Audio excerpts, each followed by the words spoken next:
Today's episode of Ken's Comments is part of a larger series on the Lord's Prayer.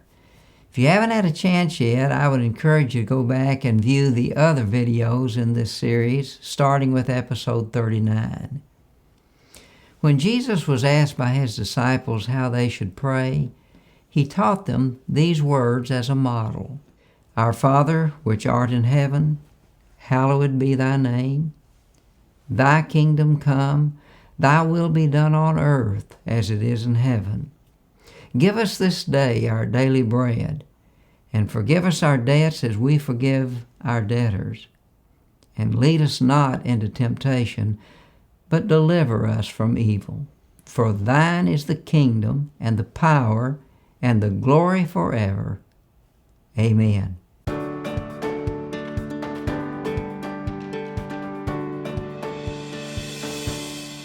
You've probably heard the old joke about the little boy who told his father after Sunday school, "Dad, I finally learned what God's name is."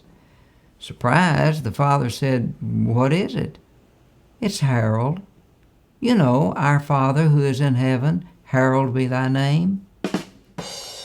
In all seriousness, when Jesus used the term hallowed be thy name, he was actually restating one of the 10 Commandments handed down by Moses. In fact, the 3rd commandment, which says, "You shall not take the name of the Lord your God in vain." Many words that we consider profane are simply vulgar or crude words. But the 3rd commandment is violated when God's name is used in vain or profanely. The word profane in Latin literally means before or outside the temple, and refers to words or actions that would desecrate the sacred place where God is worshiped. Rather than profane God's name, whether inside or outside the place of worship, we are to show reverence to his name. Why is God's name so sacred? Because one's name is inseparable to one's character. For example, when we hear the name Hitler, we associate that name with the most unthinkable atrocities of Nazism and the debased character of the one who was responsible for the Holocaust. On the other hand, upon hearing the name Mother Teresa, we immediately associate that name with the most selfless acts of kindness. So in much the same way, God's name is inseparable to his character and his reputation. Hence, we should be very careful not to desecrate his name.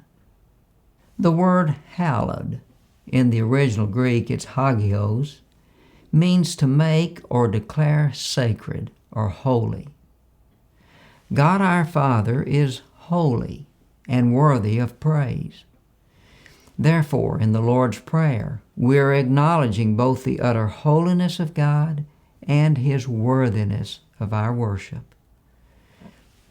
The acknowledgement of God's holiness is preserved in sacred music as well as when we recite the Lord's Prayer. One of the great hymns found in our church hymnals is simply titled, "Holy, Holy, Holy." It was written nearly 2 centuries ago by an Anglican bishop, Reginald Heber. And in the 3rd stanza of his hymn, Heber wrote, "Only thou art holy. There is none beside thee, perfect in power, in love, and purity." As we continue to reflect in the weeks ahead on the model of prayer that Jesus taught his disciples, how does God's holiness change the way we engage with him in our prayers? That's something to consider.